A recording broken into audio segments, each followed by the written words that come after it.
जो क्लाइमैक्स हुआ है वो हैरान करने वाला है। महाराष्ट्र में शिवसेना विधायकों की बगावत के बाद बने समीकरणों में देवेंद्र फडणवीस मुख्यमंत्री की रेस में सबसे आगे थे, लेकिन बीजेपी ने पासा पलट दिया और एकनाथ शिंदे को मुख्यमंत्री पद की शपथ दिलवा दी। सियासत की यह बाजी कैसे बीजेपी का मास्टर स्ट्रोक है और कैसे इसने एक तीर से तमाम शिकार किए हैं, आइए इस रिपोर्ट में देखते हैं।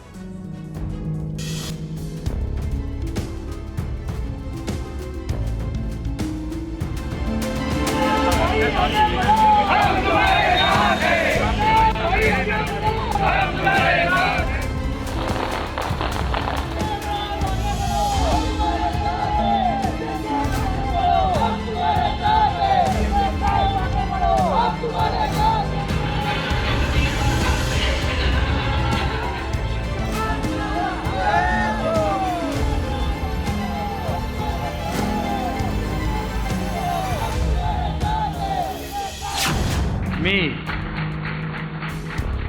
एकनाथ संभाजी शिंदे ईश्वर साक्ष शपथ घेतो की सियासत की सांकेतिक जुबान में ये सिर्फ शपथ ग्रहण नहीं है, ये एक साथ सियासत के बहुआयामी फलक को विस्तार देने का सिलसिला है। महाराष्ट्र के नए मुख्यमंत्री एकनाथ शिंदे इसके जरिया है और ये राजनीति भविष्य के गर्भ में छिपी राजनीति को ज्वाला बनाने के लिए काफी है। आखिर एक शपथ ग्रहण से महाराष्ट्र और देश की सियासत कैसे करवट बदल सकती है, इसे समझने से पहले उस सियासी इत्तेफाक को देखिए जो अचंभित करता है। एकनाथ शिंदे साहेब यांना भारतीय जनता पार्टी समर्थन देईल आणि श्री एकनाथ शिंदे हे मुख्यमंत्री होतील। महाराष्ट्र के सियासी संकट के बीच जिस देवेंद्र फडणवीस को राज्य का अगला मुख्यमंत्री बताया जा रहा था, वही राज्य के पॉलिटिकल ड्रामे के सुपर विजेता के नाम का जमाने के आगे ऐलान कर रहे थे। क्या कभी किसी ने सोचा था कि गुजरात के सूरत में शिवसेना के भागे विधायकों का डेरा, फिर अचानक गुवाहाटी की उड़ान और फिर बीती रात गोवा पहुंचने तक की एकनाथ शिंदे महाराष्ट्र के अगले मुख्यमंत्री होंगे? क्या किसी को मुंबई की हल्की बारिश में यकीन था कि राज्यपाल भगत सिंह कोश्यारी से मिलने जा रहे एकनाथ शिंदे और देवेंद्र फडणवीस के दिलो दिमाग में क्या है? किसी को अंदाजा था कि राजनीति की बिसात पर एक ऐसी चाल चली जाने वाली है जो एक नहीं उसके कई मायने हैं। एकनाथ शिंदे साहेब यांना भारतीय जनता पार्टी समर्थन देईल आणि श्री एकनाथ शिंदे हे मुख्यमंत्री होतील। बीती रात फेसबुक लाइव के जरिए उद्धव ठाकरे ने मुख्यमंत्री पद से इस्तीफा दिया और आधी रात राज्यपाल से मिलकर देश के सबसे अमीर राज्य की कुर्सी को अलविदा कह दिया।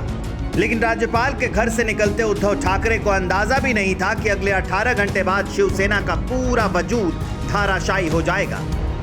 नरेंद्र मोदी और अमित शाह की जोड़ी के शिवसेना पर सर्जिकल स्ट्राइक और देवेंद्र फडणवीस की चालों के आगे शिवसेना अस्तित्वहीन हो जाएगी।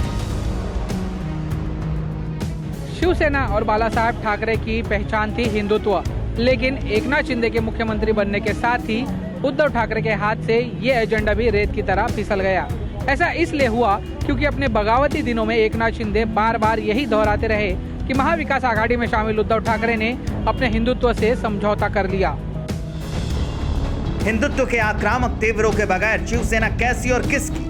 क्या सिर्फ बाला साहेब के पुत्र होने के नाम पर आज की तारीख में शत विशत शिवसेना महाराष्ट्र की माटी में अपने पैरों पर बुलंद हो पाएगी? इसलिए एकनाथ शिंदे के मुख्यमंत्री बनते ही शिवसेना के अस्तित्व पर सवालिया निशान लग चुका है। शिवसेना के हिंदुत्व के तराजू पर अब शिंदे गुट का पलड़ा भारी है। एकनाथ शिंदे खुद को बाला साहेब का असल उत्तराधिकारी साबित करने में कामयाबी पा चुके हैं। राजनीति पर्दे के आगे जितनी स्थूल होती है, वो पर्दे के पीछे उतनी ही बारी। एकनाथ शिंदे को मुख्यमंत्री बनने का दांव चलकर बीजेपी ने बेशक 2 कदम पीछे खींचे हो, लेकिन भविष्य की सियासत में ये 4 कदम छलांग लगाने की तरह हैं।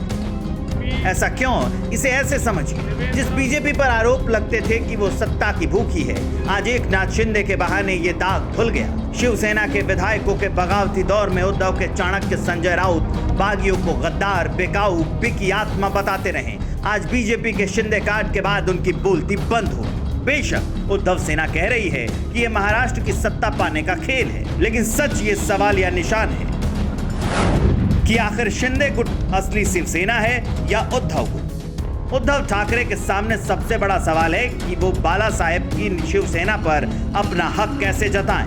जुबानी दावे अलग हैं, लेकिन आंकड़ों के खेल में उद्धव हारे हुए सिपाही। फिर यह भी सच है कि शिंदे दांव के बाद महाराष्ट्र में बीजेपी पिछले दरवाजे से ही सही, लेकिन वो शिवसेना में दाखिल होकर सत्ता की कुर्सी तक पहुंच गई है। विपक्षी राजनीति के चाणक्य कहे जाने वाले शरद पवार क्लीन बोल्ड हैं। उद्धव सरकार बनाने की उनकी सारी कोशिशें मुंबई की बारिश में धुल चुकी हैं।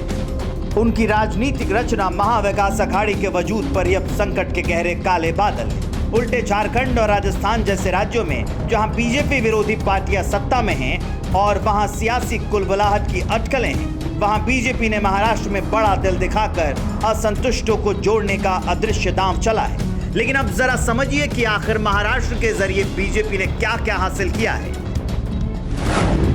इस साल बीएमसी चुनाव है जिस पर शिवसेना का कब्जा है, लेकिन शिंदे के कारण बीएमसी पर उद्धव के अधिकार पर अब सवाल या निशान है।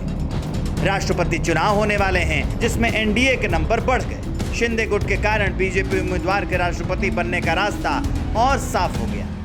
मातोश्री में बैठे उद्धव ठाकरे के लिए कारवां गुजर गया है। अब उनके रास्ते में कांटे ही कांटे हैं।